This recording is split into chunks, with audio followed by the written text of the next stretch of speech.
She told me she had a boyfriend. And I go, oh, sorry. That was it. End of conversation. And some other girl said, we hooked up. We didn't sleep together. Jezebel made it sound like we slept together. And Jezebel didn't make it, they didn't mention the open relationship. So it sounded like I was just cheating. The girl said it was the safest I ever felt with a man, or something like that. Or it was the first time I trusted a man, which meant when we were hooking up, I was respectful. We were great. And then she goes, but weeks later, he called me a road on his podcast. And then Jezebel, in parentheses, said Jezebel could not find that quote. And it's like, great, you couldn't find that quote because I'm not talking about road on my feminist podcast that I host with my mean wife. You know what I mean? That's insane. But even if I did say that, that does not make me an abuser or a predator. That makes me an asshole. I've never been so turned on by a man in my life. Yes. Let's drink. I'm just kidding.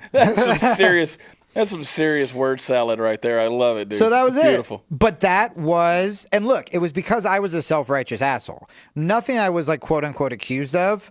Our favorite comics haven't talked about on stage. You know what I mean? Like sleeping around on the road, flirting online. Like this is normal stuff. But because I was in a group of people that the second someone said something sexist or the second someone was getting canceled, I would jump on them. I was such a fun story to be like, ha ha, that guy. Like I didn't really have friends on either side because the left, once they're told someone's canceled, lost all my fans, lost all my friends. I mean, my friends didn't even call to make sure I didn't kill myself. Like Rogan and Stanhope and some comics did. And we weren't even friends at that point. Like we didn't like each other.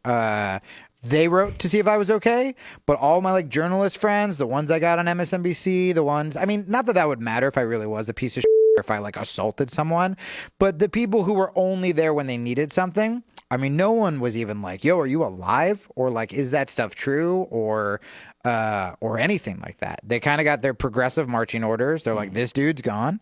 And that was it. And that's another reason, going back to what we were saying before, why it would be really easy to go, like full conservative or like women. And I just, because not only would that be money and would that financially probably get the podcast more attention and stuff like that, but it also, you know, there is that part of you that's like, you could get bitter. You could go that way. Like I've met guys who have been turned on by the left and like, now they just women. And I'm like, I don't want to do that. I'm not that guy at all. I would rather take the kind of slow road and meet just cool people who I like, as opposed to going just the like, you know, complete like woman hater, like be lying. It's like, nah, a thing happened to me and it happens to a lot of women.